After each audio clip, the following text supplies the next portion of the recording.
the archive as we explore the fascinating mystery of the Anunnaki across the ancient world in this compelling compilation featuring 5 curated videos tied to major early civilizations: ancient Egypt, India, Greece, Northern Europe and Nordic cultures, and Mesoamerica. Dive deep into theories, interpretations, and archaeological enigmas that link these cultures to the legendary Anunnaki. This video blends both remastered audio for enhanced clarity in select segments and original audio visuals in others. Whether you're a history enthusiast, mythology buff, or curious explorer of ancient civilizations, this compilation offers a unique journey through time and legend. Incredible as it may sound, a document exists that describes the first war in which the gods involved mortal men.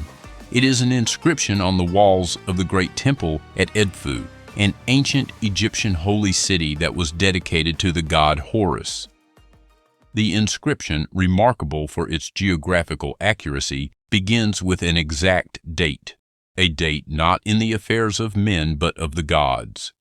It deals with events when the gods themselves, long before the pharaohs, reigned over Egypt. Quote, "In the year 363, His Majesty Ra, the Holy One, the Falcon of the Horizon, the immortal who forever lives, was in the land of Ken, also known as Nubia. He was accompanied by his warriors, for the enemies had conspired against their lord in the district which has been called Ua since that day. Prior to the creation of dynasties in the prehistory of ancient Egypt, god-kings reigned. These beings were undoubtedly the same Anunnaki of the ancient Sumerian texts, but with different names. For example, Ptah of Egypt is the Sumerian Enki, Isis the same as Inanna, and Ra the same as Marduk. But Egypt was distinct from Sumer, even if the players were essentially the same. In Egypt, Ptah aka Enki held power, while in Sumer it was his half-brother Enlil who maintained control. This is a major difference, and accounts for massive differences in their histories, cultures, and those traditions brought down to us today. The Sinai Peninsula was essentially the neutral zone between the opposing forces of Enki and Enlil. Unfortunately for the humans in the zone, especially those living in Sodom and Gomorrah, for example, neutrality turned out to be a serious illusion when nuclear weapons became involved. Circa 18,420 BCE, Ptah became the first king of Egypt and was known as the Creator God, a very great god who came forth in the earliest times. He undertook great works of land reclamation and diking, thus explaining Egypt's nickname, the raised land. Ptah was a god of heaven and earth and considered to be a great engineer. His base of operations, according to legend, was on the island of Abu, located just above the first cataract of the Nile at Aswan. He and the other gods came from His symbol was the serpent. The name Ptah has no meaning in Egyptian, but in Semitic it means he who fashioned things by carving and opening up. After 9,000 years, Ra, a son of Ptah, became the ruler. In the interim of Ptah's reign, there was a need for more diking. For roughly 1,000 years after the Great Deluge, which may have occurred circa 10,500 BCE, Ptah was implementing land reclamation. Circa 9,420 BCE, Ra, known as the Complete and the Pure One, began a reign of roughly 1,000 years.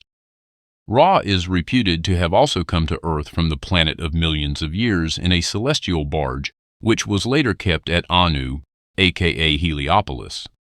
On a side note, Ra aka Marduk's home was Nibiru, where a year was equivalent to 3,600 Earth years, and would indeed seem to be a planet of millions of years. Also, the celestial barge is likely a spaceship of some kind, based on its description. Ra gave birth to a son named Shu, meaning dryness, and a daughter named Tefnut, meaning moisture. The two set the example for mortal pharaohs in later times. For example, the brother married his half-sister. Shu and Tefnut promptly began rule as king and queen circa 8420 BCE and reigned for some 700 years. Circa 7720 BCE, Geb, meaning who piles up the earth, along with his sister Nut, meaning the stretched-out firmament, began a 500-year stint as king and queen of Egypt. Geb and Nut were so named based on activities related to the periodic appearance of the Bennu bird, from which the Greeks obtained the legend of the phoenix. The Bennu was an eagle with feathers of red and gold, and which died and reappeared at intervals lasting several millennia. It was for that bird, whose name was the same as that of the contraption in which Ra landed on earth, that Geb engaged in great earthworks, and Nut stretched out the firmament of the sky. The Bennu bird might have been a celestial barge, and its periodic appearance might have been related to the Nibiru cycle. For example, every time Nibiru approaches perihelion, the Bennu bird again rises. Geb and Nut turned over the direct rule of Egypt to their 4 children. Asar, meaning the all-seeing, whom the Greeks called Osiris, his sister wife Ast, also known as Isis, Seth, and his wife Nephthys, meaning lady of the house. With 2 brothers married to their own 2 sisters, the gods confronted a serious problem of succession. The only plausible solution was to divide the kingdom. Osiris was given the northern lowlands, which was Lower Egypt. Seth was given the southern mountainous region, which was Upper Egypt. Seth, however, was not satisfied with the division of sovereignty and resorted to various schemes to gain control over the whole of Egypt. Scholars have assumed that the sole motive of Seth was a craving for power, but once one grasps what the gods' rules of succession were, it becomes possible to understand the profound effect these rules had upon the affairs of the gods and then of human kings. Since the gods and then men could have, in addition to the official spouse, 1 or more concubines, as well as beget children through illicit love affairs, the first rule of succession was this: the son first born to the official spouse was the heir to the throne. If the official spouse bore no son, the son first born to any of the concubines became the heir. However, if at any time, even after the birth of the firstborn heir, a son was born to the ruler by his own half-sister, this son superseded the firstborn and became the legal heir. It was this custom that was the cause of much rivalry and strife among the gods of heaven and earth, and, we suggest, explains the basic motivation of Seth. Our source for this suggestion is Plutarch, a historian biographer of the 1st century A.D., who wrote down for the Greeks and Romans of his time the legendary histories of the Near Eastern gods. The Egyptian sources on which he relied were believed at the time to have been writings of the god Thoth himself, who, as the scribe of the gods, recorded for all times their histories and deeds upon this earth. In Thoth's version, Nut mothered 3 sons: Osiris, firstborn, a son with an unknown name, and Seth, the youngest son. Nut also gave birth to Isis and Nephthys. But only Seth and Nephthys were fathered by Geb. Osiris and his second brother were fathered by Ra. Meanwhile, Isis was fathered by Thoth, also known as the Greek Hermes. Therefore, the firstborn was Osiris, who, having been fathered by the great Ra himself, had a significant claim to succession. The legitimate heir, however, was Seth, because of his having been born to the ruling Geb by his half-sister Nut. This is why Egypt was split into 2 kingdoms and each brother given a limited sovereignty. But this also led in turn to a highly charged competition between the 2 brothers to assure that their son would be the next legitimate successor of the whole of Egypt. To achieve this goal, Seth would have to father a son by his half-sister Isis, whereas Osiris could achieve his aim by fathering a son by either Isis or Nephthys, both being half-sisters to him. The key was that Seth, or Osiris, would have the greater claim for their son to be the next king of a united Egypt, only if he fathered a son by his half-sister. However, Seth and Nephthys had identical parents, and thus this union would afford no advantage to Seth. Osiris, on the other hand, could utilize either Isis and/or Nephthys to stake his claim. Osiris then proceeded to deliberately block Seth's chances to have his descendants rule over Egypt by Osiris taking Isis as his spouse.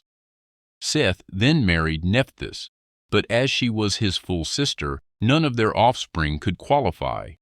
In this manner, the stage was set for Seth's increasingly violent rage against Osiris, who had deprived him both of the throne, of the combined Upper and Lower Egypt, and of the succession of his son. The occasion for Seth's revenge, according to Plutarch, was the visit to Egypt of a certain queen of Ethiopia named Aso. In conspiracy with his supporters, Seth held a banquet in her honor to which all the gods were invited. For his scheme, Seth had a magnificent chest constructed large enough to hold Osiris. This chest he brought into the banqueting room, where, after it had been much admired by all who were present, Seth, as though in jest, promised to give it to any one of them whose body it would fit. Upon this, the whole company, one after the other, went into the chest. Last of all, Osiris lay himself down in it, upon which the conspirators immediately ran together, clapped the cover upon it, and then fastened it down on the outside with nails, pouring likewise melted lead over it. They then carried the chest in which Osiris was imprisoned to the seashore, and where the Nile flows into the Mediterranean, at Tanis they sank the chest in the sea. However, Seth had not accounted for Isis, who promptly went searching for Osiris.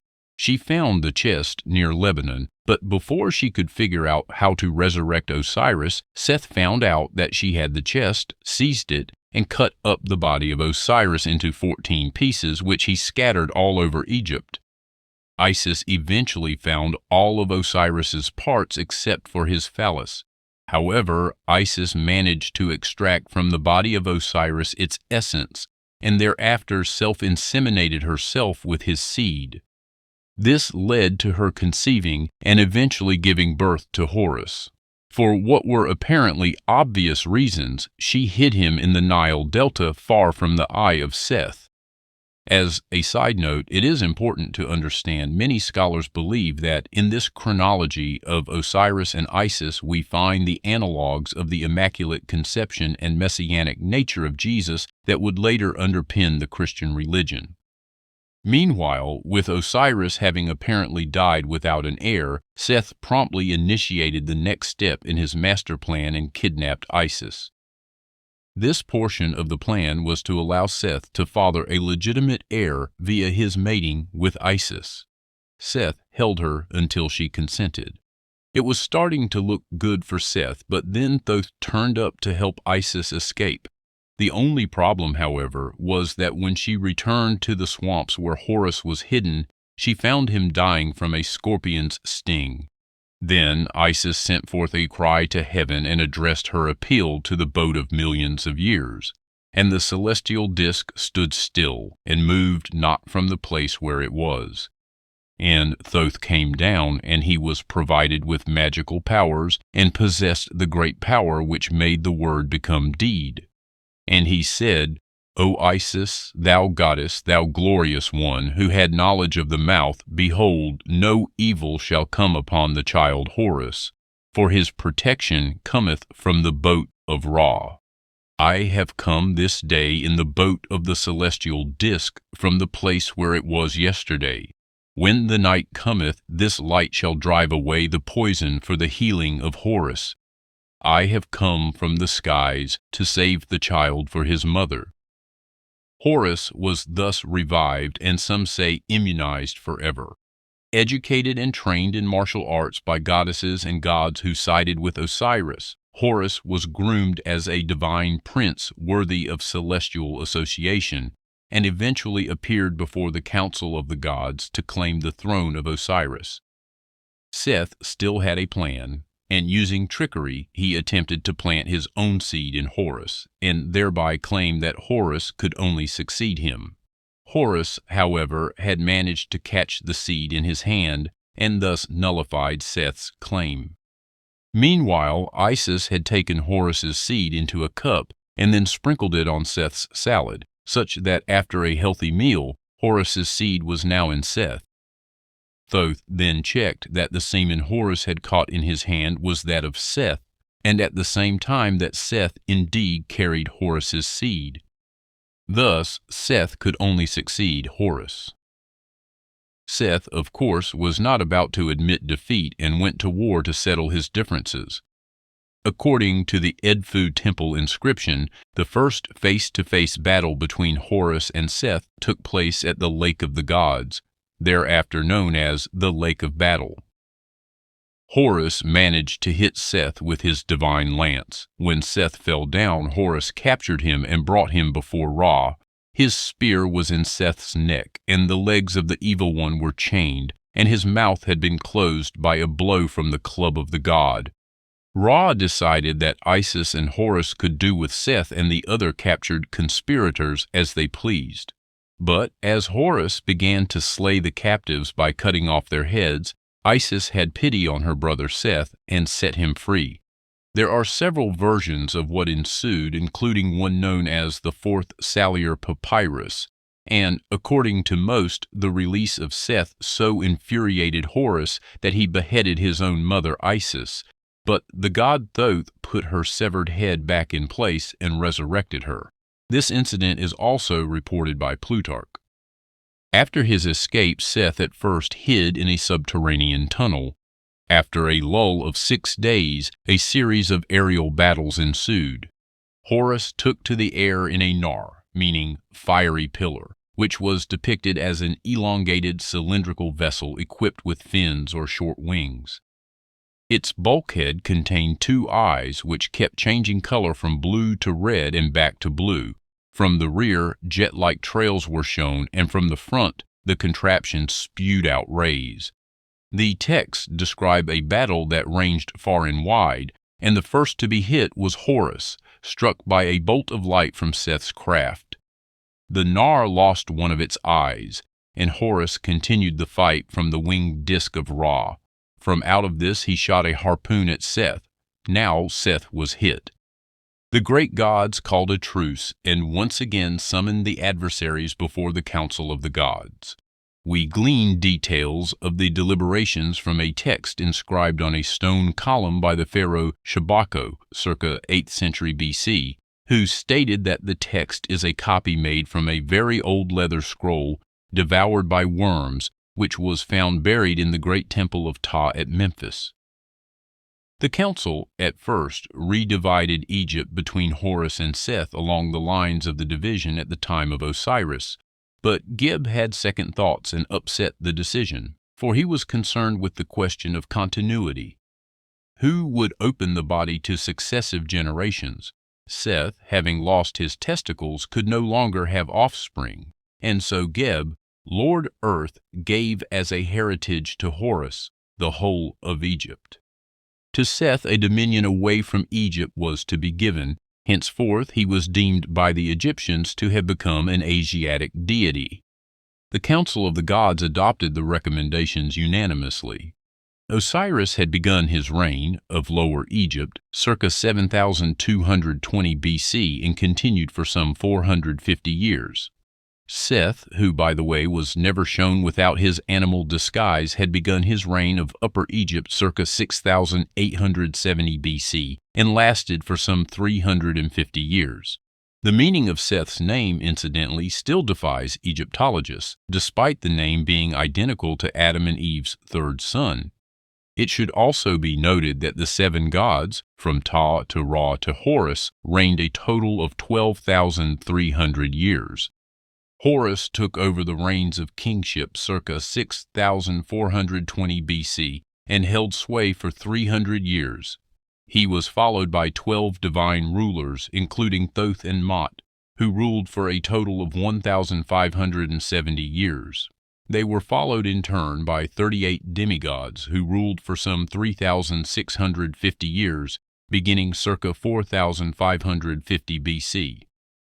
Between the semi-divine rulers and menes, beginning circa 2,900 BC, human kings ruled under the patronage of Horus, their epithet being Shamsu-Hor. For some 350 years, these human kings ruled over what was apparently a chaotic time period. Names of those who wore only the red cap of Lower Egypt include Scorpion, Ka, Zisar, Narmer, and Sma. This dynasty is considered by some scholars as Dynasty 0. Circa 2550 BC, the human ruler, Menes, reunited Upper and Lower Egypt and established his capital at Memphis. He was followed by 8 or 9 other kings, all of whom collectively formed the first dynasty of the Old Kingdom of Egypt. Other scholars place Menes as beginning his reign circa 3130 BC. However, when one accounts for the 580 ghost years proposed by Immanuel Velikovsky in his Ages in Chaos thesis, then the more likely date is 2550 BC. According to the Proto-Indo-European mythology theory, many common mythological elements are shared across India, Persia, Mesopotamia, and Europe. These similarities are commonly dismissed by mainstream academia despite the ever-mounting evidence of our common ancestry. Western academics all too often disregard the obvious cultural connections between the Sumerian, Egyptian, Indus Valley, Asian, and European civilizations. Instead of compartmentalizing each culture into a mutually exclusive analysis, the archive will endeavor to connect some dots between them. The focus of this presentation will be on the ancient Hindu civilization's connection to the Sumerian pantheon of gods known as the Anunnaki. The historical record is replete with accounts of extraterrestrial involvement in human development and evolution. They were reported by many ancient civilizations including the Sumerians, Egyptians, Greeks, Romans, Europeans, and Mesoamericans, but the scriptures of the ancient Hindu civilization during the time it was known as the Rama Empire hold massive amounts of information about these beings who came to earth from the heavens. When comparing texts from the Vedic scriptures with the Mesopotamian cuneiform tablets, we can see a very strong similarity between the Sumerian gods and the Hindu gods. Personalities, behaviors, doctrines, passions, wars, technologies, architectures, and many events suggest the ancient Hindus weren't talking about mythic creatures or fantasy deities, but real beings, superhumanoids coming from stars and their interaction with mankind. Perhaps the most fundamental link between the Anunnaki and the Indus Valley is the goddess Inanna, also known as Ishtar. As Zechariah Sitchin explains, one who had taken pity on and a liking to Inanna was her great-grandfather, Anu. It is known from Sumerian texts that Inanna, who was born on earth, went up to heaven at least once. It is also known that Anu had visited earth on several occasions. When and where exactly did Anu embrace Inanna as his Anunitam, meaning beloved of Anu, is not clear, but it was more than mere Sumerian gossip when text hinted that the love between Anu and his great-granddaughter was more than platonic. Assured thus of sympathy at the highest level, Inanna raised the issue of a dominion, a land to rule over. But where? It is our suggestion that in their search for a land for Inanna, the Anunnaki decided to make the third region her dominion. Although it is generally held that the evidence for the Mesopotamian origins of the Indus civilization and for ongoing contacts between Sumer and the Indus Valley is limited to the few archaeological remains, we believe that there also exists textual evidence attesting to these links. Of particular interest is a long text named by scholars in Merkur and the Lord of Aratta, whose background is the rise to power of Uruk, known as the biblical Erech, and of Inanna. Aratta's geographical location, the capital of a land situated beyond mountain ranges and beyond Anshan, for example, beyond southeastern Iran. This is precisely where the Indus Valley lay. And the fact that it is a place renowned for its grain and bean storehouses bear forceful similarities to the Indus civilization. Indeed, one must wonder whether Harappa or Arappa is not a present-day echo of the ancient Aratta. Michael Tellinger elaborates, "We read about twin cities that were erected by her and used for food storage, among other things. Those must have been the cities of Harappa and Mohenjo-daro. They were both built from the same bricks and in the same style and are the same age. According to the Sumerian tablets, they were built 860 years after the start of the Earth year count. This could mean either 2940 BC or 6540 BC, depending on where we take the beginning of Earth time, either 7400 BC or 3800 BC, which would have been either 1 Shar or 2 Shar after the last visit of Anu.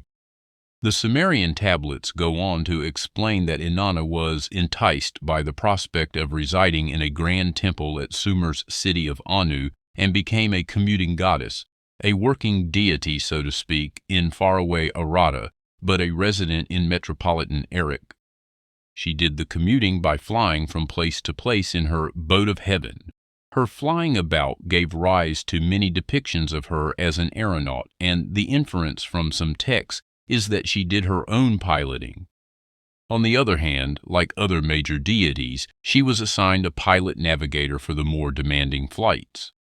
As the Vedas, which spoke of pilots of the gods, one named Pushan, guided Indra through the speckled clouds in the golden ship that travels in the air's mid-region, so did the early Sumerian texts refer to the Abgals, who ferried the gods across the heavens. Inanna's pilot-navigator, we are told, was Nungal, and he was specifically named in regard to her transfer to the house of Anu in Erech. Inanna requested from Enki certain technical data in order to progress her region's development. However, she was unable to do so for various reasons. Ultimately, the result was that the third region of the Indus Valley did not develop as well as the other regions. This period also marked the onset of growing instability among the Anunnaki that would eventually lead to the end. So, not only do we have Inanna intimately associated with the formation of the Indus civilization, we also have accounts of her flying from place to place in what is known in the region as Vimanas. So, at this point, the crucial question regarding Inanna is who was her Hindu counterpart? One compelling possibility is the Hindu goddess Kali. Barbara Walker, in her comprehensive Woman's Encyclopedia of Myths and Secrets, contends, Western scholars erroneously viewed the various manifestations and incarnations of Kali as many different goddesses, particularly isolating those primitive Matrika Devis, known as mother goddesses, grouped together as Dravidian she-ogres. Yet Kali's worshippers plainly stated that she had hundreds of divergent names, but they were all the same goddess.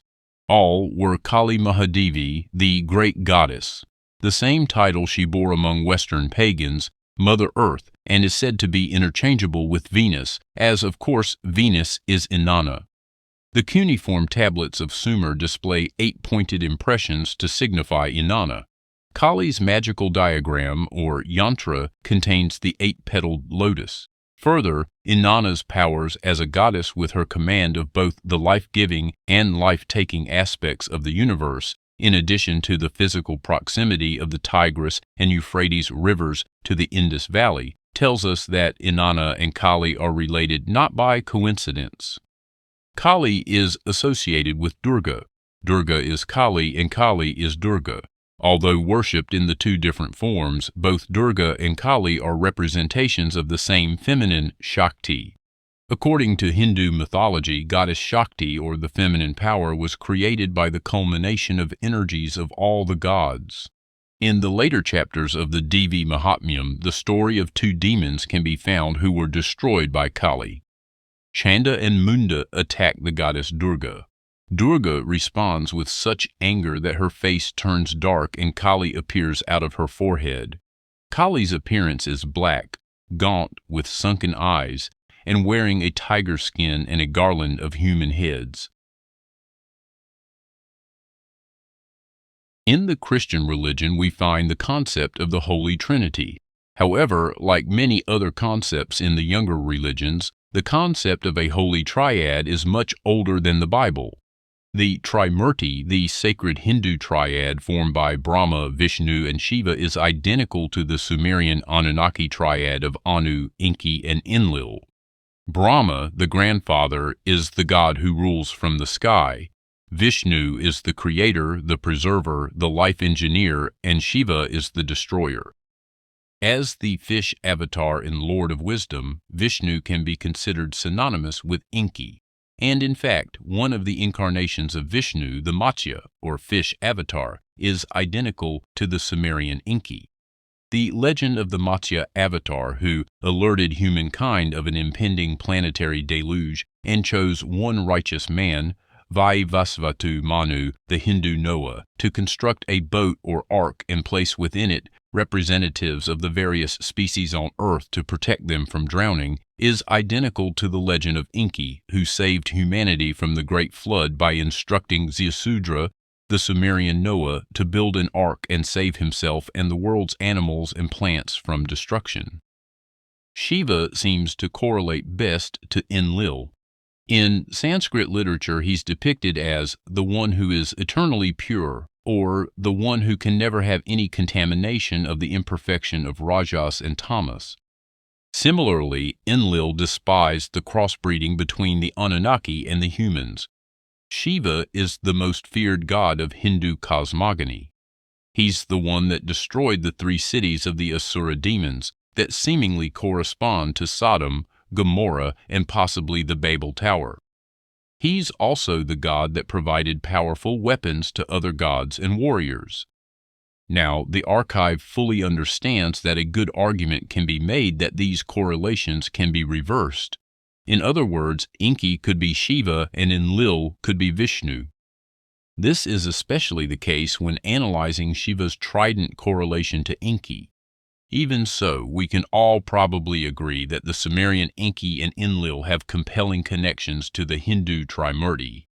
And when we acknowledge the possibility of reversing the correlations between just 2 deities, the archive would be remiss in not acknowledging that indeed the entire civilizations themselves can be reversed in correlation. In other words, the Indus Valley civilization could have initially influenced the Sumerians. Certainly many Hindu scholars argue that very point.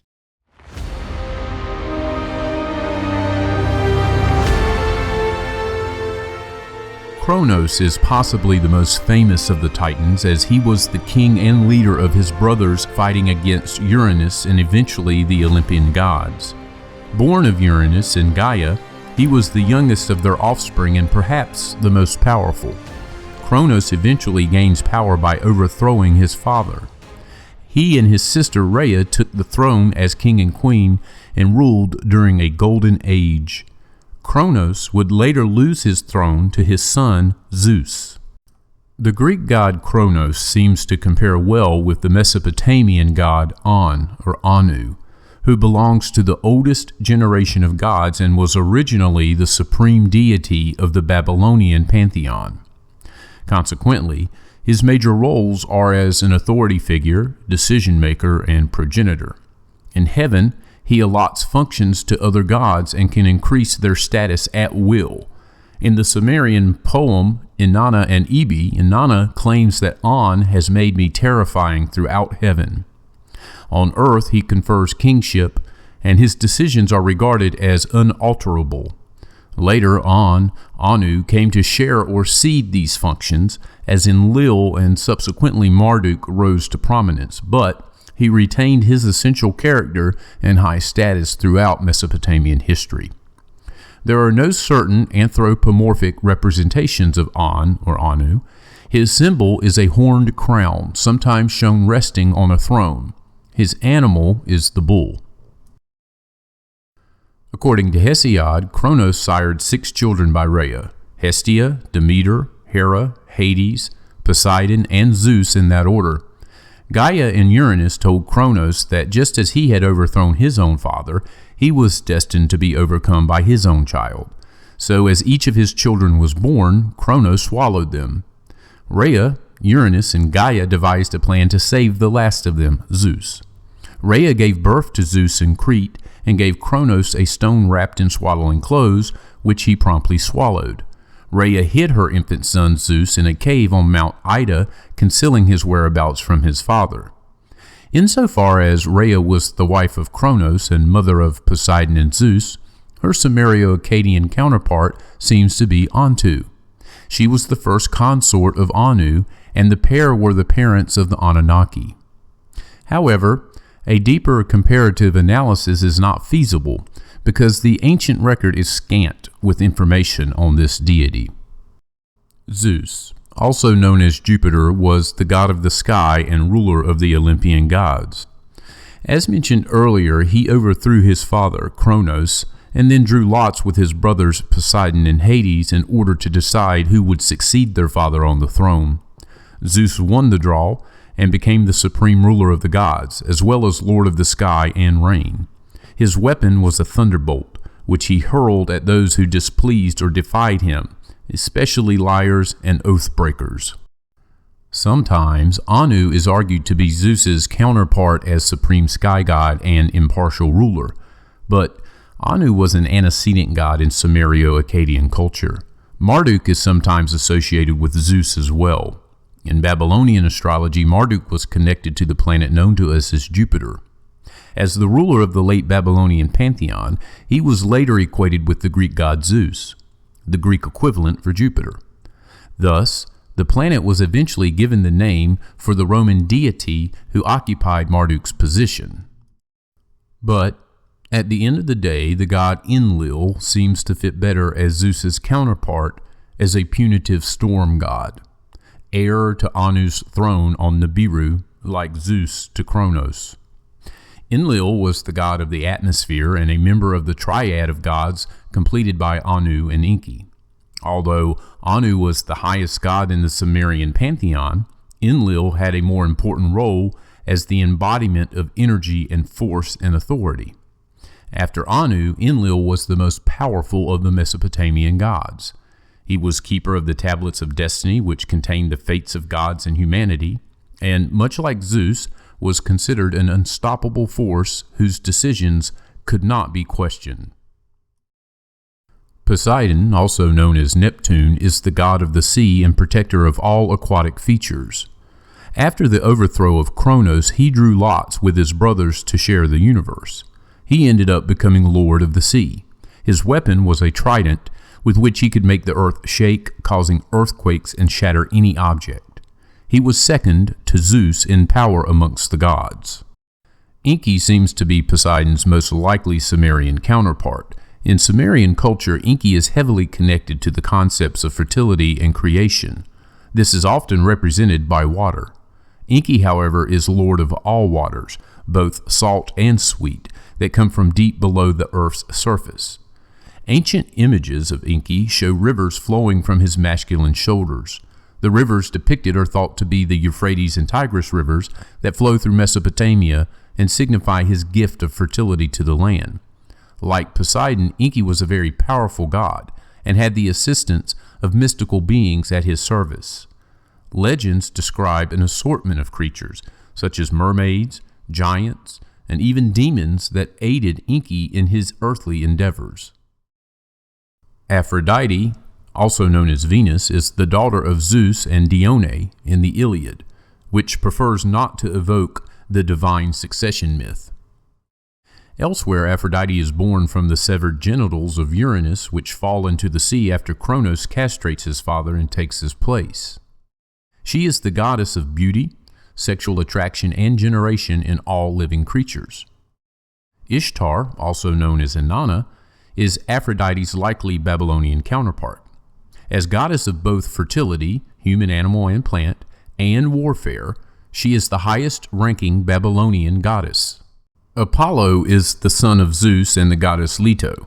He is the god of the sun and patron of civilized arts associated with light, truth, prophecy, poetry, and the lyre. That is what today we would call classical music. He is the god of healing and, if angered, of sickness. In classical Greece and Rome, he becomes associated with hierarchy and the aristocracy. As god of sun, justice, morality, and truth, Shamash, also known as Utu, is Apollo's most obvious counterpart in Sumerio-Akkadian culture. Shamash, who was the brother of goddess Ishtar, is often pictured with a disk that symbolized the sun. Like the later Apollo, he made his daily journey through the heavens either on horseback, in a chariot, or on a boat. Together with Sin and Ishtar, Shamash formed a triad of gods which completed the even older trinity of Anu, Enlil, and Enki, representing the heavens, earth, and water respectively. And just as Apollo has a twin sister, so does Shamash have a twin sister named Inanna. Hermes, also known as Mercury, is the son of Zeus and the minor goddess Maia. He is described as moving freely between the worlds of the mortal and divine. He is the boundary crosser, bringing messages from the gods to humans and escorting the souls of the dead to Hades. He is the patron god of heralds, travelers, and the lucky finders of buried treasure. Ningizida, also known as the Egyptian Thoth, has long been associated with Hermes. According to Zechariah Sitchin, Ningizida is the son of Enki and Ereshkigal, the Sumerian queen of the underworld. So there seems to be a slight inconsistency if Enki's counterpart is Poseidon instead of Zeus, but this comparative analysis is focused on the deity's attributes, not so much on lineage. Despite the Enki-Enlil rivalry, however, Herm was highly regarded by all the factions in the sibling arc rivalry. In his Egyptian role as Thoth, Herm was the falcon among the gods, the god of the cord who measures the earth, the Anunnaki who was appointed to be guardian of the secrets of the Great Pyramids of Giza, as well as the god who replaced Horus, son of Isis, and Osiris on the throne of very, very ancient Egypt. There is the possibility Ningizida was also the early Mesoamerican god Quetzalcoatl. Hades, also known as Pluto, is the god of the underworld and was a son of the titans Kronos and Rhea. According to a single famous passage in the Iliad, Hades and his two brothers, Poseidon and Zeus, drew lots for realms to rule. And as mentioned earlier, Zeus received the sky, Poseidon received the seas, and Hades received the underworld, the unseen realm to which the souls of the dead go upon leaving the world, as well as any and all things beneath the earth. Hades' most likely Sumerio-Akkadian counterpart is Nergal. Nergal was the deity who presided over the netherworld and who stood at the head of the special pantheon assigned to the government of the dead. In this capacity, he has been associated with the goddess Ereshkigal. However, there is a significant inconsistency in the late Babylonian astro-theological system where Nergal is related to the planet Mars.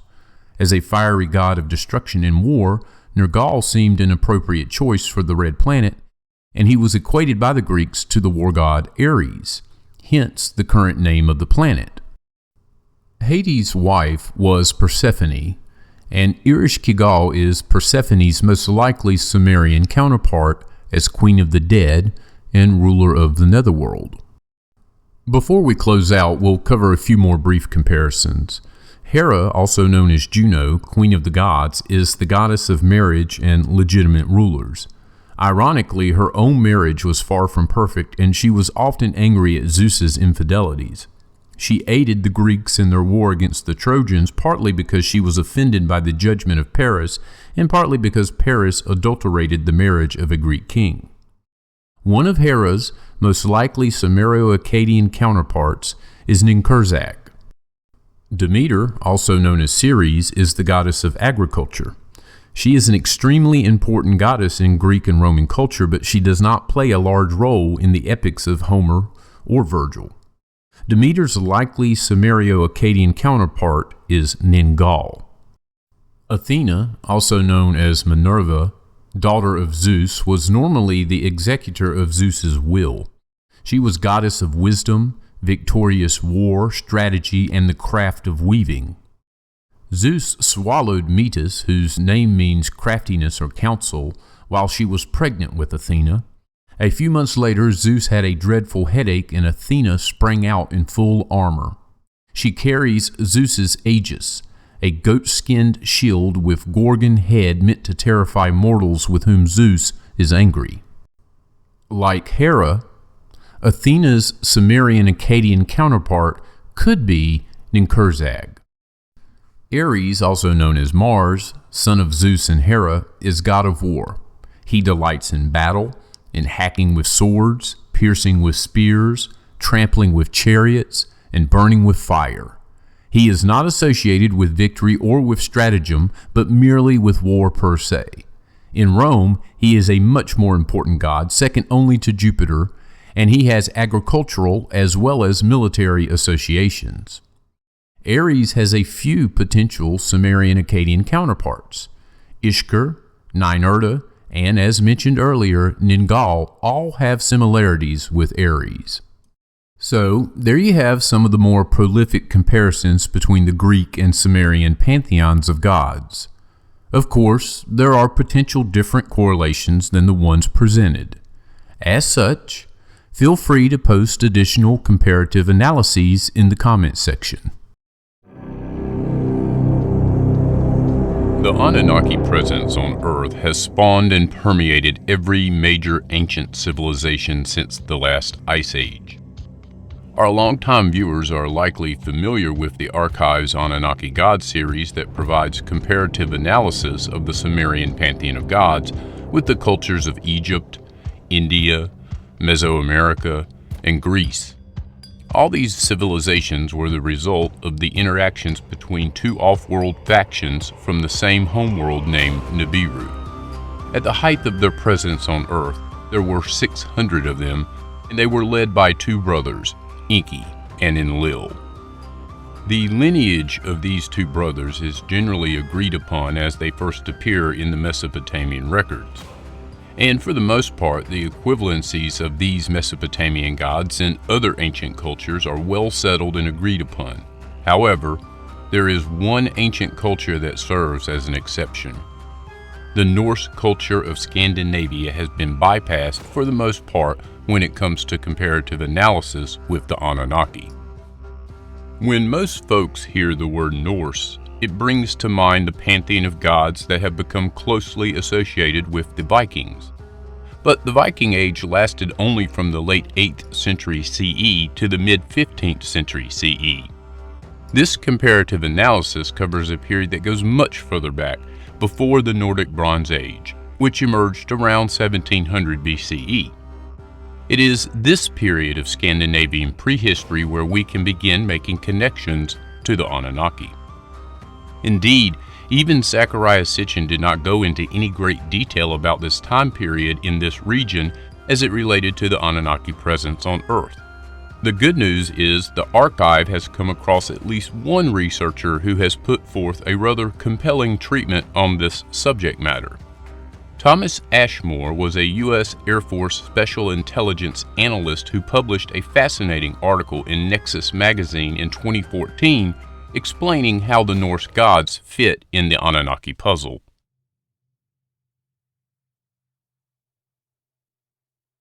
Before we analyze Ashmore's research, we believe it will be helpful to briefly review a very simplified version of both Enlil's and Enki's lineages.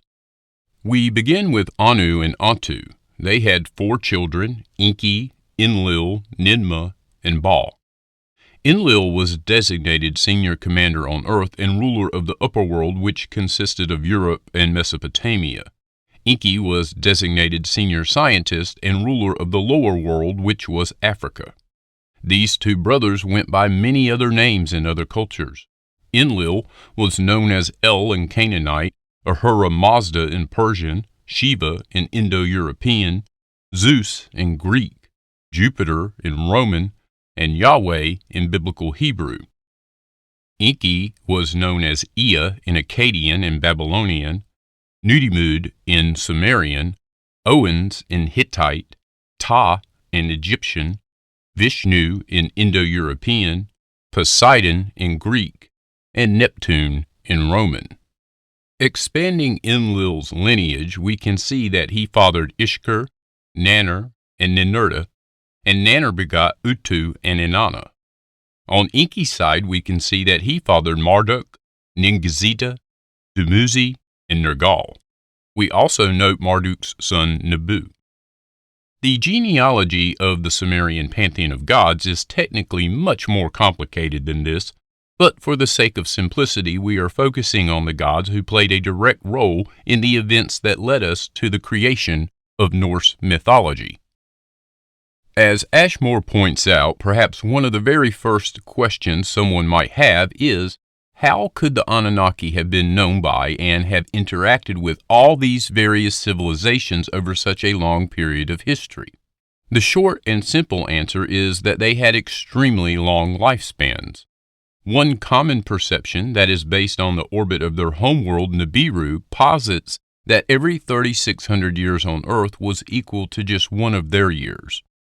But as they stayed longer on Earth, the Anunnaki longevity began to diminish.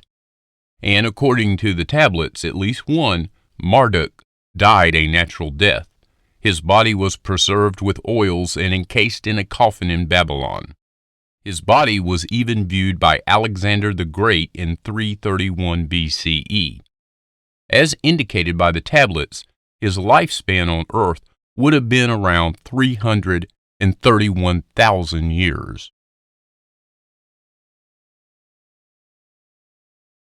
Ashmore gives an excellent summary about the Anunnaki advancement across the globe.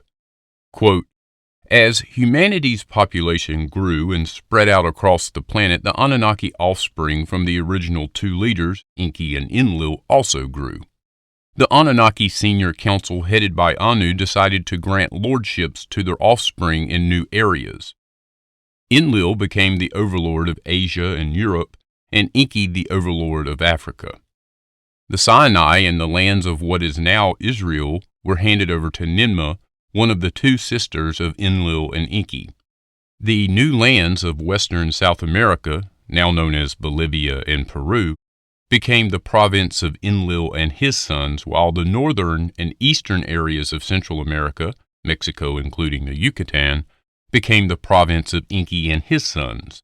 Marduk took over Egypt from his brother Ningizida, who then took some of his followers to the Central American region. Marduk became known as the Egyptian god Ra.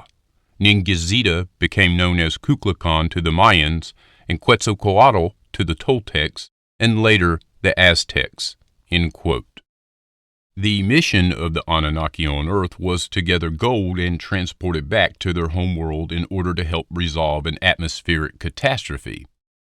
In order to achieve this mission, Enki eventually designed a Homo sapien worker after genetically engineering the current hominid species on the planet. But as the Homo sapien population grew, the Anunnaki needed to employ measures that would ensure its survival. These measures included the dissemination of knowledge about crop cultivation, land development, architecture, mathematics, and astronomy. In order to achieve cultural control, they introduced kingship to the humans along with priests and priestesses to indoctrinate the masses. As Ashmore explains, quote, some of the Anunnaki offspring were not satisfied with the realms that they had been given and decided to expand their empires into other realms through the capture of territory, causing bad blood between the two clans and massive wars. The main instigator of this bad blood was Enki's son, Marduk. To make matters worse, Marduk decided to marry a female human. Up to this point, sexual relations and interactions with the human women were strictly forbidden. The wedding announcement went out far and wide to include the Anunnaki workers who were designated to provide off-world support in transporting gold and supplies. This group was described as 300 strong and given the title Igigi, meaning those who observe and see. 200 Igigi were invited from Mars down to Earth for the grand wedding. End quote. Marduk's actions enraged Enlil, but they also stoked a long-held suspicion and resentment in the Igigi that the Anunnaki on Earth had been consorting with female humans. The 200 Igigi from Lamu showed up, But they were not really there for the party, as it turns out. The leaders of Earth did not realize the true intent of the Igigi was to abduct and conjugate with the female Earthlings. This event was actually recorded in the Old Testament. Genesis 6, 1-3 reads in part, quote, "When humankind began to multiply on the face of the earth and daughters were born to them, the sons of God saw that the daughters of humankind were beautiful. Thus, they took wives for themselves from any they chose.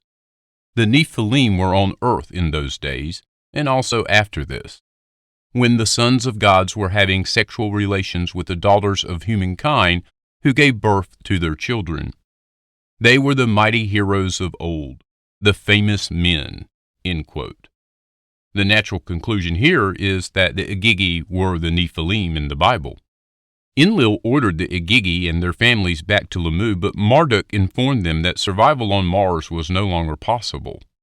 Enlil then declared that they could not stay in the Eden, and it was at this point in time that Enlil began plotting against Marduk and the Earthlings.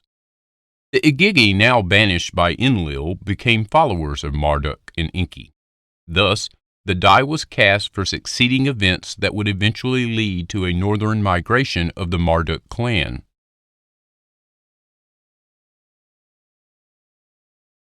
If we wanted to isolate a specific event that served as the catalyst for the Marduk clan heading to the northern region, it would perhaps be the marriage of Inanna and Dumuzi sometime around 3100 BCE. Inanna, being the granddaughter of Enlil and Dumuzi being the son of Enki, did not sit well with Marduk, and he came out in opposition of the marriage. Ashmore explains, quote, "Marduk was so enraged by the marriage that he devised a plan to destroy it through planned seduction and betrayal. The plan worked so well that Dumuzi panicked and ran away in the dark. He slipped and fell on some rocks, killing himself in a freak accident. This started a long and bitter war between Inanna and Marduk, which ended in Marduk's near death and finally exile by a council of the Anunnaki.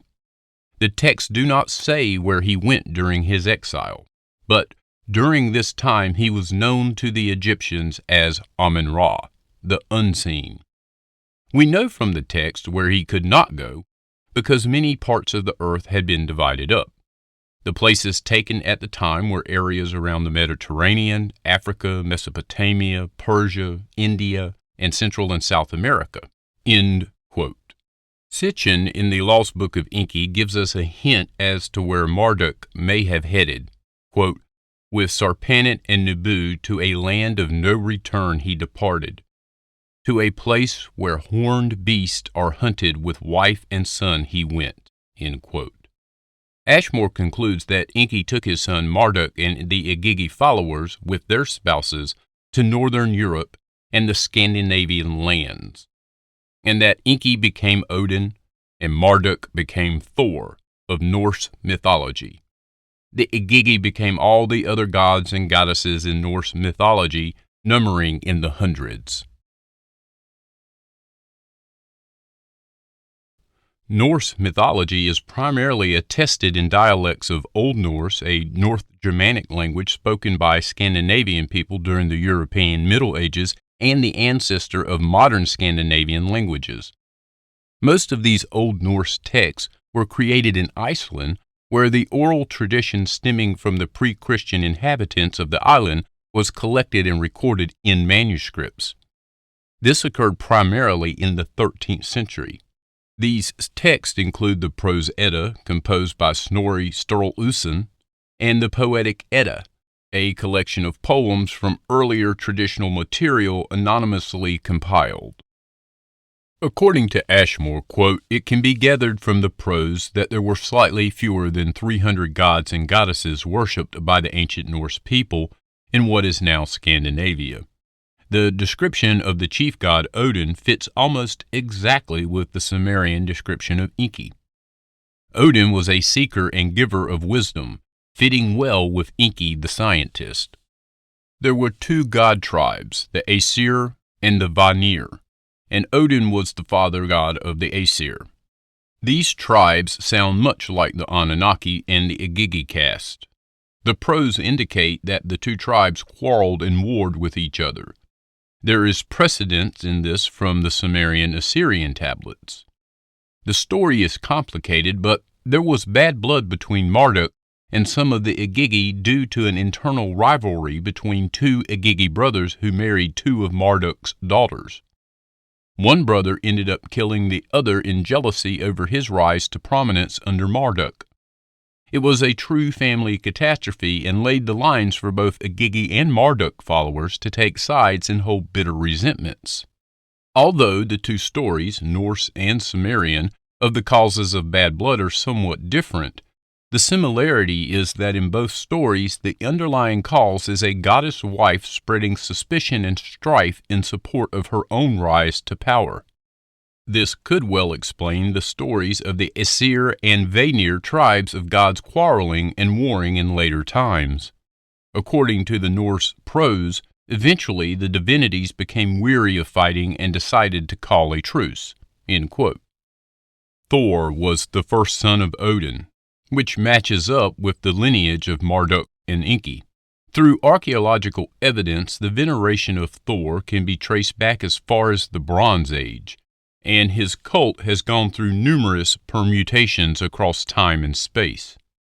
Thor is depicted as the personification of thunder, and he was the principal deity of warriors and military strength. This also matches up with Marduk, especially in later periods after his return to Egypt. Thor's tendency was to act first and think later, which often got him into trouble and was another similar trait possessed by Marduk. Balder was also a son of Odin and husband of the goddess Nanna. Balder died in the Norse legends, which mirrors the Mesopotamian god Dumuzi. Both deities share a description of being friendly, wise, eloquent, and gracious. Ashmore points out, quote, "Apart from this description, Balder is known primarily for the story of his death, which was also caused by mischief, but was not attributed to Thor, who would have been the mischief maker, Marduk. Instead, it was attributed to a mischief maker, Loki. In many ways, Loki seems to represent the ugly side of Marduk." End quote. Hermod is another son of Odin, but a minor figure in Norse mythology. Indeed, the Norse record is scant when it comes to Hermod, which seems to make him a logical candidate for the representation of Ningizida. During this period of exile for Marduk, Ningizida spent his time developing the Mesoamerican Olmec, Mayan, and Toltec civilizations. Thus, it makes logical sense that he would not appear prominently in the Norse pantheon of gods. When it comes to Enki's son Nergal, it seems that Tyr, the fourth son of Odin, is the most logical equivalency. Tyr is a Norse war god who compares well with Nergal, who is described in the Sumerian Akkadian texts as the one first to choose war as the solution. The tale of the binding of Fenrir is the only surviving account to feature Tyr prominently. The dreadful wolf, Fenrir, was only a pup, but he was growing quickly. The gods feared for their lives, so they endeavored to tie up Fenrir in fetters from which he could not escape. When Fenrir laid eyes on the chain that would eventually bind him, he was suspicious and declared that he would only allow the gods to put it around him if one of them would stick an arm in his mouth as a pledge of good faith. Only Tyr was willing to do so. When the wolf found himself unable to break free, he bit off Tyr's arm. In the Sumerian text, Marduk was betrayed by Nergal, who took sides with the Enlilites. Nergal aligned with Inanna against Marduk, ensuring his defeat and exile. Ashmore explains, quote, "When you consider that the Anunnaki deity Nergal took sides with the Enlil clan in the wars against Marduk, you can see how this might be an allegorical story to represent how the brother was fooled by the beast and paid for it. This also brings forward the question of whether the beast, Fenrir, was an allegorical representation of Enlil. Norse mythology indicates that Odin had two brothers, Vili and Ve. Some sources use the names Honir and Lodur. They are credited with making the earth and with creating humans. After making the earth, the three brothers came across two logs which they used to create man and woman. Odin gave them breath and life, Vili gave them brains and fillings, and Ve gave them hearing and sight.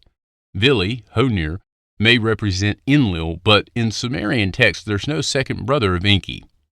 Scholars have variously identified Ve and Lodur with Loki and Freya, but consensus has not been reached on any one theory.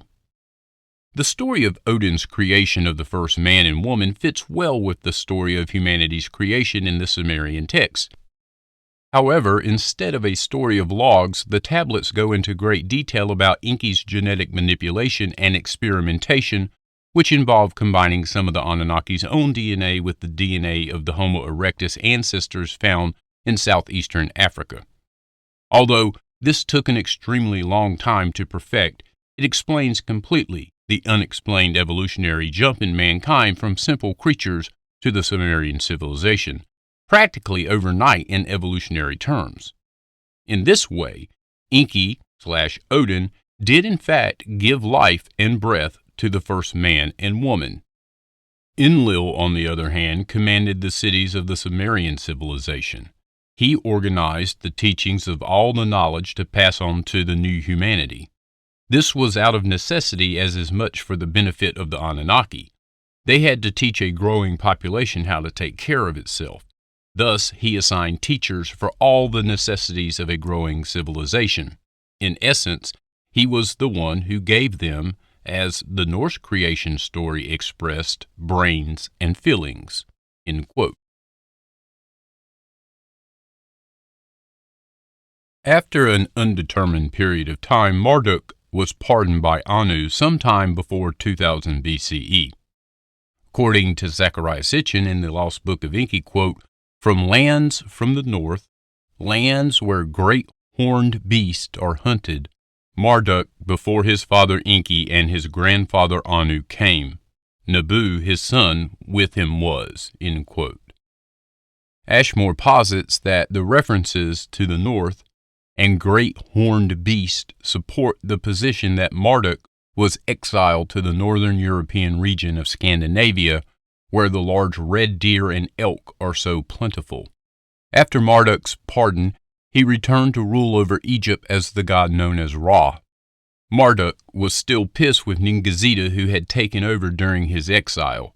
The two brothers opposed one another vigorously for over 3 centuries until Enki appealed to Ningizida to relocate. Ningizida departed for the land beyond the oceans, where he would later become known as the Winged Serpent.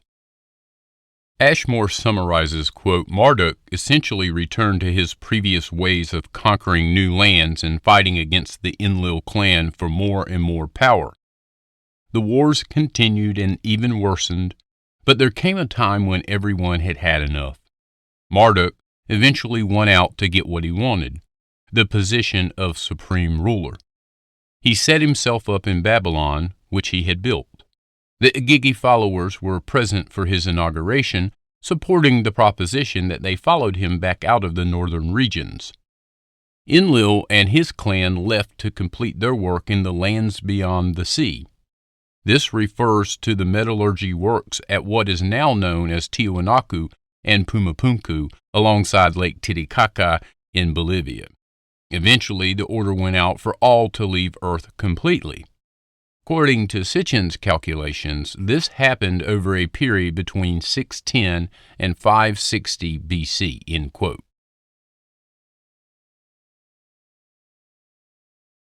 Ashmore concludes, quote, "Evidence points to the Norse mythology as one more case of the presence of the Anunnaki during the beginning of mankind's jump into a knowledge-based civilization. What started as an exile for transgressions against their own kind became the beginning of the pre-Viking and northern Germanic tribes' existence with the living gods. The period of their occupation in the Scandinavian lands cannot be exactly determined, but it most likely happened during an extended stay in the mid-2nd millennium BCE, and probably lasted for many hundreds of years. They likely used allegorical, fantasy-like tales to explain their seemingly magical powers to their worshippers, and these stories were passed down in poetic storytelling form before writing could be utilized. When the exile in Scandinavia ended, they left, never to return, leaving behind only the tales of their presence." End quote.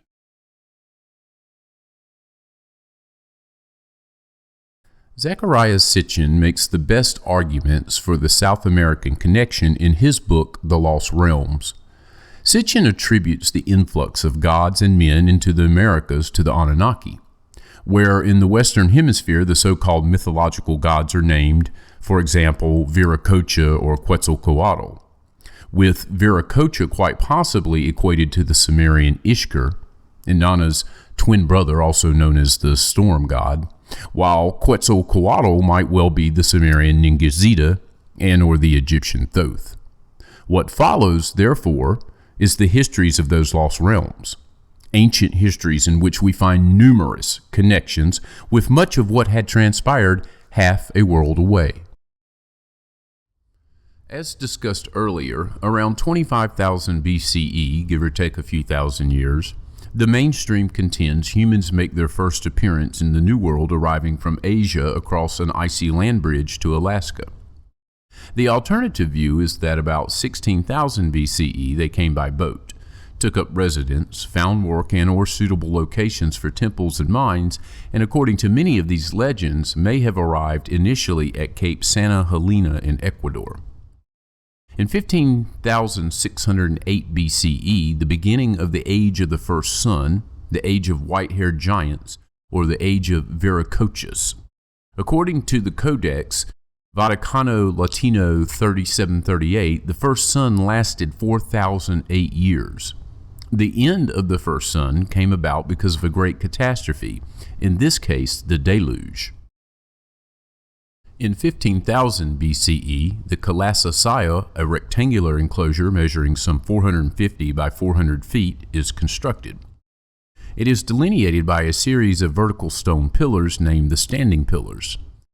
Of somewhat more significance, the structure appears to be based on the distance and angles between the two solstice points, which in turn depends on the obliquity of the Earth against the Sun. The angle of 23 degrees 8 minutes and 48 seconds, which takes into account the geographical position and elevation of the site, suggests that the Kalasasaya was built circa 15,000 BCE. The man figuring this date, Poznański, later accepted the correct angle of obliquity to be 24 degrees 6 minutes and 52.8 seconds, leaving a choice of two other dates, 10,150 and 4,050 BCE. But the 15,000 one could be the correct date depending on the data used. Meanwhile, the 4000 BCE date is more in line with the dates of the megalithic remains in Cusco and Machu Picchu. Poznański also concluded that the first phase of Tiwanaku was built when the lake level of Lake Titicaca was about 100 feet higher and before the whole area had been engulfed by an avalanche of water, perhaps the famous Great Flood circa 11,600 BCE. He also concluded that the city had been settled in 3 phases and by 2 races. Tiwanaku is at 13,000 feet elevation, and that's similar to the twin peaks of Ararat at 17,000 and 13,000. Lake Titicaca gets its name from one of 2 islands where legends tell the rays of the sun had struck Titicaca, the sacred rock, as soon as the sun appeared after the deluge. It is therefore known as the Island of the Sun. It was there, at the sacred rock, that Viracocha granted the divine wand to Manco Capac. Titi, by the way, is the name for either lead or tin. This might suggest that Titicaca was one of the primary sources of tin. In 11,600 BCE, we have the deluge and the end of the age of the first sun. According to the Mexica Nahuatl timetable, the deluge occurred 13,133 years before the time of writing the Codex. This suggests 1533 CE for the date of the Codex, or 14 years after Cortes. This is also the time of the beginning of the age of the second sun, also known to the Aztecs as the Golden Age and the Age of Giants to the Inca. This age lasted 4,010 years and ended with a calamity involving the wind serpent.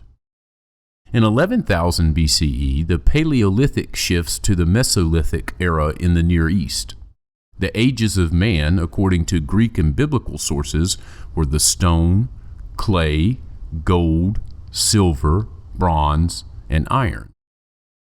In 7,590 BCE, we have the beginning of the Age of the Third Sun, the Age of the Red-Haired People, the first to arrive in America according to the Aztecs and presided over by the fire serpent, or the Age of Primitive Man, according to the Inca. According to the chronicler, whose name I will not even attempt, these people were the survivors of the Second Age who had come by ship from east to the New World, settling in the area he called Botan Chan. They encountered their giants who also survived the Second Age and became enslaved by them. The Third Sun lasted 4,081 years and ended, possibly due to quakes and storms. In 7400 BCE, Neolithic, or the Stone Age, begins in the Near East, reaching England by 3000 to 2500 BCE. It was during this period when men began to obtain gold and copper. Both were immediately workable. For example, did not require mixing or smelting, because they are found in their natural state often as nuggets. But while gold was just as available as copper and had the advantage that it did not oxidize, Near Eastern man of this early millennia did not utilize the gold in any way, while at the same time did not limit his use of copper. The ostensible reason is that gold belonged to the gods. Gold would not be used for adorning temples and palaces for another 5,000 years. The orientation of the megalithic walls in Cusco and Sacsayhuaman suggests that they are positioned for the era of 4000 BCE to 2000 BCE. The legendary three windows of Machu Picchu were, however, considered to be much earlier. The founding of Cusco and Sacsayhuaman may correspond in their timing to an event in Sumer early in the 4th millennium BCE, when the Anunnaki head gods Anu and Antu paid a visit to Earth. A ceremonial meal began with a ritual washing of hands on a celestial signal, the appearance of Jupiter, Venus, Mercury, Saturn, Mars, and the Moon, allowing scholars to date the event. It was a major event in the early histories of mankind. At this time, 12 became the hallowed celestial number and 7 the sacred terrestrial number. In addition, a point was chosen, the spring equinox, and the zodiac house in which the sun was seen at that moment was declared the first day of the first month of the new year. All research of the earliest records demonstrates that this was in the zodiac house or age of Taurus, because the precession of the equinoxes, a 25,920 year time period, it was necessary some 2 millennia after the calendar was begun in Sumer to order a reform of the calendar and select as the fixed point the house of Aries. But despite the passage of the age of Pisces and the oncoming age of Aquarius, we're still using the Aries zodiac. Maybe it's time to change to Aquarius time. Meanwhile, around 3800 BCE, the Sumerian civilization blossomed out, at which time real mining, processing ores, and metallurgical sophistication appeared on the scene. This was a complex and advanced body of knowledge that the ancient people said was given to them by the Anunnaki. Astonishingly, by 3700 BCE, every culture in Mesopotamia, but not Mesoamerica, was based on metalworking. This included silver, requiring extraction from veins inside rocks, lead, requiring chemical processing in a furnace, casting of metals, and tin. It is noteworthy that by 3500 BCE, the Sumerian text had no less than 30 terms for varieties of copper, be it processed or unprocessed. There were even white stones or colored minerals obtained by mining. This metallurgical stage is reached in Egypt around 3200 BCE, and by 2500 BCE, the entire region between the Nile cataracts and the Indus is metal mined. The Chinese were also starting metallurgy at this time, but did not become true metallurgists until the Longsheng period between 1800 and 1500 BCE. In Europe, the earliest metal objects are hardly earlier than 2000 BCE. In 3509 BCE, we have the beginning of the age of the fourth sun, the age of the black-headed people according to the Aztecs, or the age of heroes according to the Inca. This is the era in which Quetzalcoatl appeared in Mexico, tall of stature, bright of countenance, bearded, and wearing a long tunic. His staff, shaped like a serpent, was painted black, white, and red. The staff was inlaid with precious stones and adorned with 6 stars. It was during this era that Tolan, the Toltec capital, was built. Toward the end of the fourth sun, wars between the gods were taking place. The gods' war brought havoc to the land. Wild animals overran mankind, and Tolan was abandoned. 5 years later, the Chichimec tribes, also known as the Aztecs, arrived, and the fifth sun, the Aztec era, began. The fourth sun had begun 5,042 years before the time of the Codex Vaticano Latino 3738 in 1533. The time the fourth sun ended is not stated, but the Codex was written during the fifth sun. The fourth sun may have perished by means of the jaguar. The fifth sun is referred to as the Age of Kings by the Incas. In 3500 BCE, the Old Bronze Age officially begins in the Middle East, and it's perhaps worth recalling that bronze is a mixture of copper and tin. The Sumerian rule of thumb for the ratio of the two alloys is 1:6, about 85% copper and about 15% tin, an excellent combination for a high-quality bronze. Bronze can be shaped only by casting, not by hammering or annealing, and the tin for it must be obtained from its ores through a process called smelting and recovery from an ore called cassiterite. Smelting is required to separate the tin from the cassiterite/limestone. Tin is also a metal difficult to find. Sumerian sources were quickly exhausted, but texts mention 2 tin mountains in a far land.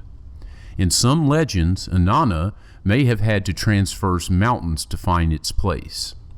The Sumerian word for tin is Anna, literally heavenly stone, while bronze was called zabar, gleaming double metal. Meanwhile, in 3172 BCE, other innovations were being conducted on the Mesoamerican plain. The date of 3172 BCE corresponds to a grid laid out which connects Tiwanaku, Ollantaytambo, Cuzco, and Machu Picchu. Ollantaytambo might have been a stronghold like Sacsayhuaman or Baalbek in Lebanon, or, according to Zechariah Sitchin, a spaceport. The grid was a precise 45-degree angle to the equator, as in Mesopotamia to Baalbek.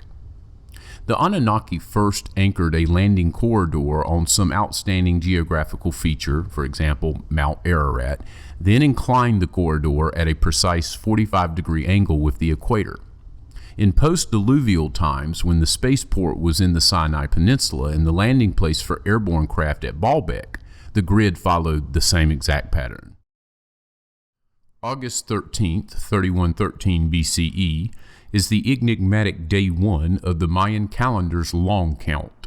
The long count, like 2 other calendars used by the Maya, was based on a vigesimal or times 20 mathematical system. This is similar to Sumerian counting, with a 1 in a first row being 1, 20 in the next column, and 400 in the third.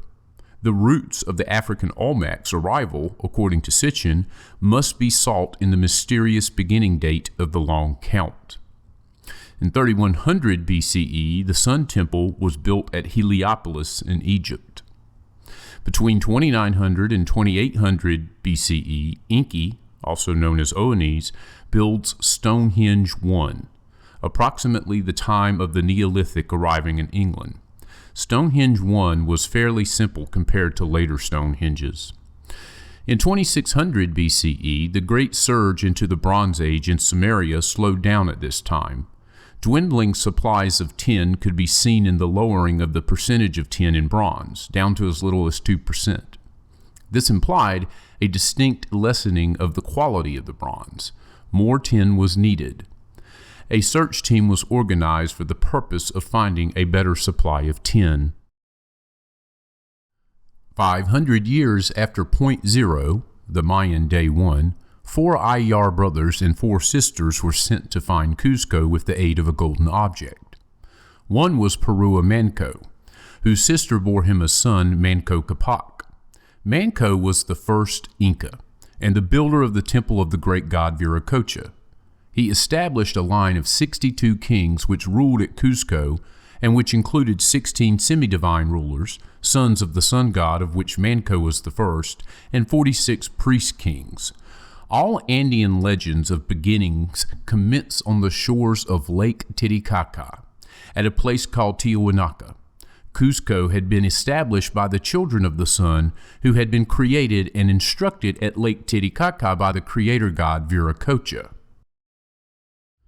Viracocha, according to Andean legends, was a great god of heaven who had come to earth in great antiquity, choosing the Andes as his creative arena. According to one Inca version, the first monarch, Manco Capac, exited from Lake Titicaca through a subterranean path. He was the son of the sun and was given by the sun a golden wand with which to find Cuzco. When his mother went into labor, the world was in darkness.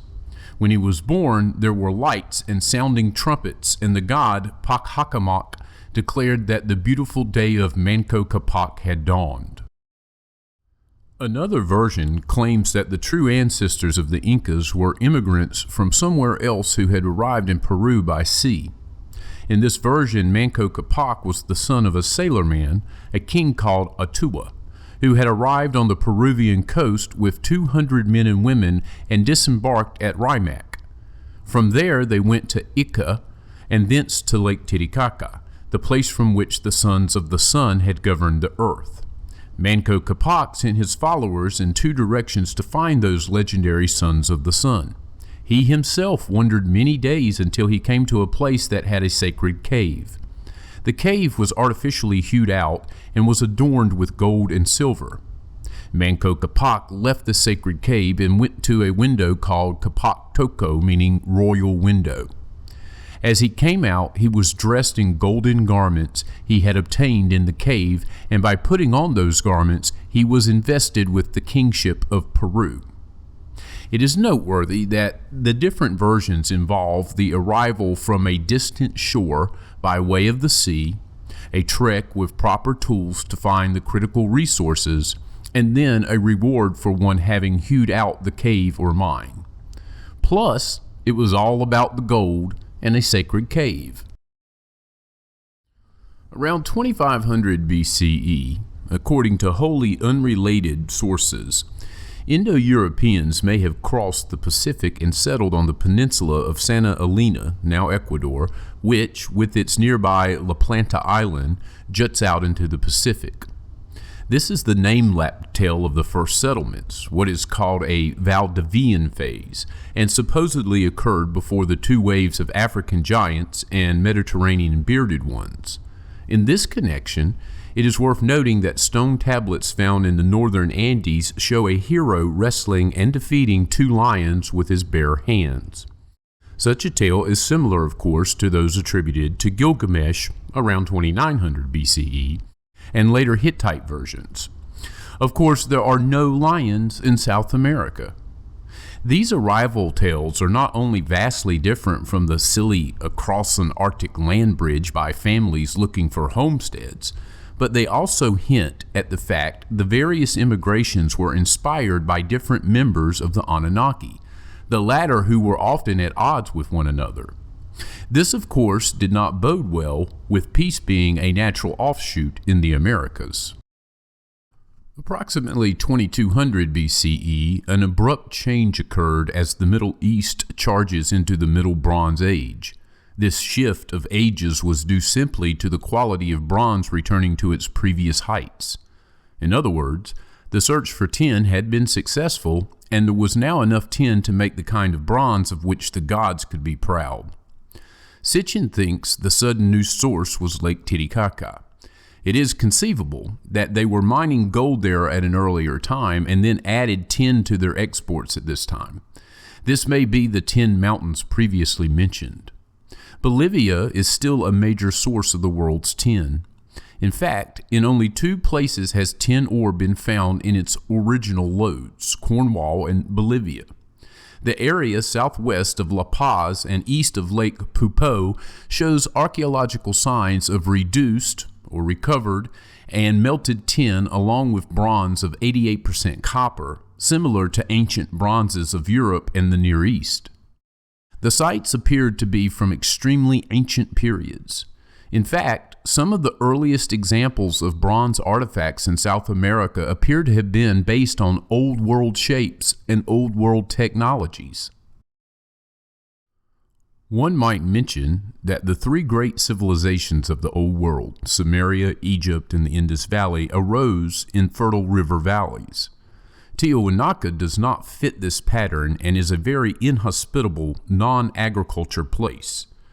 But between Lake Titicaca and Cuzco, most of the Inca gold was found. When tin supplies in the Near East improved so abruptly, an enigmatic people appeared on the Near Eastern scene. Their neighbors called them Kassites, and there's no scholarly explanation for this name. But perhaps their name derives from cassiterite, the ore from which tin is derived. Meanwhile, in the biblical book of Job, chapter 28, we find, "Surely there is a vein for the silver, a place for gold where they find it. Iron is taken out of the earth, and brass is molten out of the stone. He setteth an end to the darkness, and searcheth out all perfection, the stones of darkness, and the shadow of death. The flood breaketh out from the inhabitant, even the waters forgotten of the foot, they are dried up. They are gone away from men. As for the earth, out of it cometh bread, and under it is turned up as if were fire. The stones of it are the place of sapphires, and it hath dust of gold. There is a land which no fowl knoweth, and which the vulture's eye hath not seen. The lion's whelps have not trodden it, nor the fierce lion passed by it. He putteth forth his hand upon the rock, he overturneth the mountains by the roots. He cutteth out rivers among the rocks, and his eye seeth every precious thing. He bindeth the floods from overflowing, and the thing that is hid bringeth the he forth to the light." Clearly, the Americas have not seen the lion, and the evidence is that beginning at Lake Titicaca, the mining began in earnest to find gold, silver, copper, and even tin. The fact that rivers were cut out from the rock might also suggest placer mining, or panning for gold. Also around 2200 BCE, Silbury Hill in England is constructed. Now, being in the same region of the world as Cornwall, the alternative source of tin, in addition to Bolivia, perhaps there is a connection here. Perhaps Silbury Hill has something to do with tin mines in the outlying lands of England. In 2100 BCE, the temple to Amun-Ra was constructed at Karnak with a solstice orientation. Sitchin also claims that Egyptian temples were equinox-oriented in 2100 and solstice-oriented in 1200. Between 2100 and 2000 BCE, Stonehenge 2, 3, and 3B were constructed. Also around 2000 BCE, all hell breaks loose in Samaria, and Sodom and Gomorrah are atom-bombed, and the winds carry radioactive carnage to Ur of the Chaldees. The Sumerian civilization ceases to exist. This major change in the Middle East, accompanied by major religious upheavals, took place with the transition from the zodiac of the bull to that of the ram. Such changeovers and reforms are also evidenced in the Andes. In 400 BCE, for example, the 40th monarch of the ancient empire established an academy for the study of astronomy and astrology and determined the equinoxes. The fact that he was given the title Pakakutek indicates that the calendar was at that time so much out of synchronization with the celestial phenomenon that its reforms became imperative. Clearly, this time was the approximate time of shifting from the age of Aries to Pisces. This also indicates that the original calendar in the Andes was started circa 2000 BCE, at the beginning of the age of Aries. Later, the Incas commenced to count the year in the middle of May 25th, as determined by astronomical alignments, a full month earlier than the winter solstice of June 21st. Clearly, the Incas were relying on the old calendar, which was last changed circa 400 BCE. Note also that the first ward of Cuzco on the slopes of Sacsayhuaman was associated with Aries, for example, around 2000 BCE.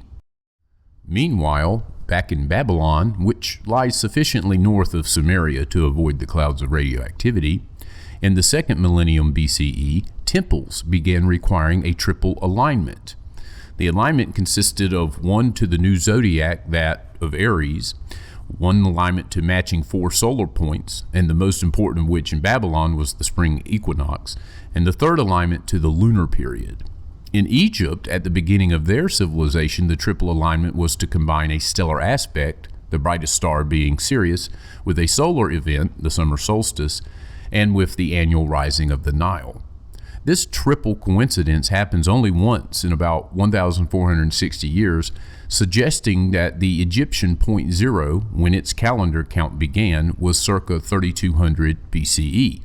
This triple alignment would appear to be a Ptah or Inky-inspired concept in Egypt, with his son Marduk doing the same in Babylon. On the other side of the world, at the beginning of the second millennium, the Olmec civilization sprung up along the Mexican Gulf Coast. It was in full bloom at some 40 sites by 1500 to 1200 BCE, the date of the colossal heads. It stretched across Meso America by 800 BCE. By the beginning of the Christian era, the Olmecs abandoned their sites and even attempted to bury the colossal heads. Whoever gained access to the sites afterwards made every effort to destroy them. From the archaeological record, the Olmecs appear to have been miners, having come to the New World to extract gold and other metals. The legends of Votan, for example, speak of tunneling through mountains.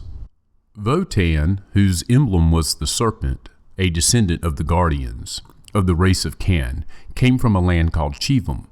He was the first man whom God had sent to this region, to people and parcel out the land that is now called America. Approximately 1900 BCE, during the reign of the fifth Capac, the time frame of 1,000 years was introduced as a great period, with centuries and periods being 50 years each, similar to the biblical Jubilee year of 50 years. In the reign of the 12th Capac, there is the quote, "Men of great stature, giants who were settling on the whole coast, but they provoked the great God, who destroyed them with a heavenly blast." Looks like the old Anunnaki wars of the Middle East had spread into Middle America. In 1680 BCE, we have Stonehenge 3C constructed. In 1474 BCE, the Olmecs construct Teotihuacan, the Pyramid of the Sun, the Pyramid of the Moon, and other structures, as well as establish great ceremonial centers elsewhere in Mexico. This date is based on radiocarbon dating. The site may have been a place of the gods as early as 4000 BCE, for example, within the fourth Sun period. The peaks of the pyramids of the Sun and the Moon are at the same elevation, even though the Pyramid of the Moon is built on ground some 30 feet higher than that of the Sun's pyramid, the difference giving their peaks equal height above sea level. This arrangement is also seen in the case of the Second Pyramid and the Great Pyramid of Giza. Finally, the Pyramid of the Sun, with a base of 745 feet, fits neatly within the Great Pyramid's base of 754 feet, but has a lower angle of 43.5 degrees. In 1393, in the third year of the reign on the 15th Capac, When good customs were forgotten and people were given to all manner of vice, there was no dawn for 20 hours. That's to say, sunrise was delayed for 20 hours. This was known also as the Day of Darkness and may have been the motivation for the Great Pyramids of Teotihuacan being raised to their monumental sizes. This, of course, tallies with the day the sun stood still for the Jewish people in the aftermath of the Exodus. You can find that in Joshua 10:13. Moving to 600 BCE, we see that the Phoenicians circumnavigated Africa in search of gold for the Egyptian king Necho, thus emulating a feat performed for King Solomon 4 centuries earlier. It was also between 600 BCE and 400 BCE that we see the 2,500 years from the Mayan point zero and 2,000 years since kingship had begun at Cuzco. The 40th Capac, in the 5th year of his reign, introduced the leap year and leap century, about 2,000 years before the brain trusts at the Vatican included it in their Gregorian calendar. In 400 BCE, the Olmecs and the bearded ones pushed southward into Central America and the northern lands of South America. They probably progressed by boat, possibly commemorating the Andean legends of their arrival by sea of their own ancestors, as well as 2 separate versions by giants. One of these occurred in ancient empire times and the other in Mochica times. At this point in history, the Olmecs and their bearded Near Eastern companions may have been fleeing the uprisings in Mesoamerica during the same time period. The legends point out that the invaders despoiled the land and raped the women, but the invasion does not appear to have gone beyond Chavam de Huantar. Tiwanaku on Lake Titicaca, for example, was spared at this time. This latter result may be due to some sort of unseen boundary between God-controlled areas. Note, for example, that the megalithic structures in the Andes, at Cuzco, Sacsayhuaman, and Machu Picchu, all lie south of the unseen demarcation line between the 2 divine realms of Viracocha and Quetzalcoatl. It was here where the inhabitants could obtain all their water needs from the Urubamba River below. In 200 BCE, whoever had lorded over Teotihuacan picked up and left, leaving the place to become a Toltec city. For centuries, it had been renowned for its tools, weapons, and artifacts. Moving to the Common Era, in 200 CE, the classic Mayan period begins, and it survives to 900 CE. It was at the latter date that, 5 centuries before the Spanish arrival, for reasons unknown, the Maya abandoned their sacred cities and let the jungle take them over. There is the possibility that at some crucial calendar date in the 9th century, a prophesied event failed to occur. All the cycles came together and added up to naught. And so the ceremonial centers and the cities dedicated to the gods were abandoned, and the jungle cast its green mantle over the domain of the serpent gods. At one of their cities, Palenque, a stepped pyramid called the Temple of Inscriptions has a secret internal stairway, and at the bottom of which is buried a ruler named Pakal, who reigned in Palenque between 615 and 683 CE, and who is unusually tall. In the great plaza of Tikal is buried the skeleton of another unusually tall man. And this, of course, is noteworthy because the Anunnaki were reportedly 7 feet or taller. Moving ahead to 600 CE, we hit the 3,500 year mark from point zero. Writing during the reign of the Capacs was revived, only to be stamped out by the priest.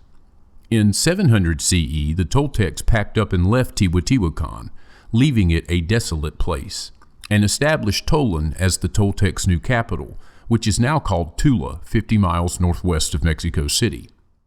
In 987 CE, a religious conflict broke out among the Toltecs, some demanding that human sacrifices be introduced in order to pacify the war god.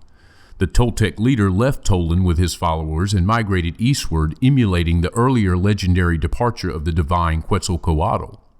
They settled in Yucatan, which the Mayans had long since vacated. In 1000 CE, the Chimú established their capital at Chanchan, along the coastline in northern Peru. They would flourish until 1400 CE, when the Incas would overwhelm them. Following their victories, the Incas were astounded by the amount of gold that the Chimús possessed, particularly since the gold sources of Peru are in the highlands and not in the arid coastlands. In 1020 CE, the Cuzco dynasty of Incas, a title meaning lord or sovereign, is established. Huayna Capac was the 12th Inca and the father of the two Inca kings at the time of the conquest. In 1100 CE, roughly 4,000 years from point zero, during the reign of the 90th Capac, the first Inca, Roca, the son of the sun god, went back to Cuzco to continue his reign. In 1140 CE, the Mexica, or Tenochtitlán, also known as the Aztecs, arrived for the second time in the valley of Tenochtitlan. The ancestral home of the Aztecs was called Aztlan, or White Place, and the Aztecs believed themselves descended from the first patriarchal couple, Itzcatl, meaning white cloud serpent, and his spouse Elancu, meaning old woman. The Toltecs were also descended from Itzcatl, but their mother was another woman. In 1168 CE, the Toltecs are brought to their knees by natural catastrophes and onslaughts by other tribesmen. Seen as signs of divine wrath, Tolan was abandoned and left to decay. In 1325 CE, the Aztecs established Tenochtitlan as their capital. The name means City of Tenoch, which may be a derivative of City of Enoch, where Enoch means foundation, as in the biblical reference to the son of Cain. The Aztecs considered themselves the descendants of Tenoch, a legendary paternal figure from way, way back. The Aztecs appear to have been a nomadic, uncouth immigrant tribe that forced its way into a valley peopled by tribes with a more advanced culture. After hiring on as mercenaries, they appear to have managed to overpower their neighbors and borrow not only their culture but also their artisans. One strange aspect is that their cotton was spun on clay spindles similar to those found in the ruins of Troy. That's 2nd millennium BCE. And sites in Palestine, which were 3rd millennium BCE. In their tools and weapons, the Aztecs were in a Stone Age, possessing no metal tools or weapons. Even copper metallurgy had not been developed. For cutting and weapons, they used obsidian chips, and yet they possessed the craft of goldsmiths. Their picture writing in 1500 CE is similar to the earliest Egyptian writing, for example, the time of King Narmer, considered to be the first dynastic king in Egypt. In 1486 CE, the Aztec leader preceding the famed Montezuma on the throne introduced the practice of cutting out the hearts of prisoners and offering the pulsating hearts in sacrifice. It was as if the Aztec civilization had had its progress arrested in its course, or they had imported a higher culture which covered, as a thin veneer, a coarser understructure. In 1519 CE, Cortez landed on the east coast of Mexico at Veracruz and is mistaken by Montezuma, the ruler of the Aztecs, for the great god Quetzalcoatl. In 1530 CE, Pizarro sails from Panama to Peru and began the conquest of the Incan Empire. By 1533 CE, the first Spaniards from Pizarro's party entered Cuzco, the Inca capital. Atahualpa, one of the two brothers vying for the Inca throne, was being held prisoner at Cajamarca. Meanwhile, his half-brother Huáscar had removed the oval in the holy city of holies at Cuzco and replaced it with a round plate. This oval may have represented the orbit of Nibiru and suggests a similarity between the cult of Viracocha, Brahma with the 7 eyes, and the Israelite Yahweh. There was also a connection with the zodiacal sign Leo, despite the lack of lions in South America, which in turn may connect with the fact that the calendar was begun in Sumer in the 4th millennium BCE, when the summer solstice occurred when the sun was seen in Leo, also known as Urgula in Sumerian. It is extremely noteworthy that Pizarro ransomed the Inca king Atahualpa for 200,000 ounces of gold. The Inca king was of course killed anyway, but what is astounding is what Pizarro and the other Spaniards found at Cuzco, the Incan capital. Upon their arrival, the conquerors discovered gold everywhere, including a hoard of 500,000 pounds. That's 8 million ounces of gold. One golden throne weighed 4,000 ounces alone. One garden had a field of maize where every stalk was made of silver and the ears were made of gold. For a period of 15 to 20 years, the Spaniards extracted from Peru the equivalent of over 6 million ounces of gold and over 20 million ounces of silver annually, for well over a cumulative total of 100 million ounces of gold and over 300 million ounces of silver.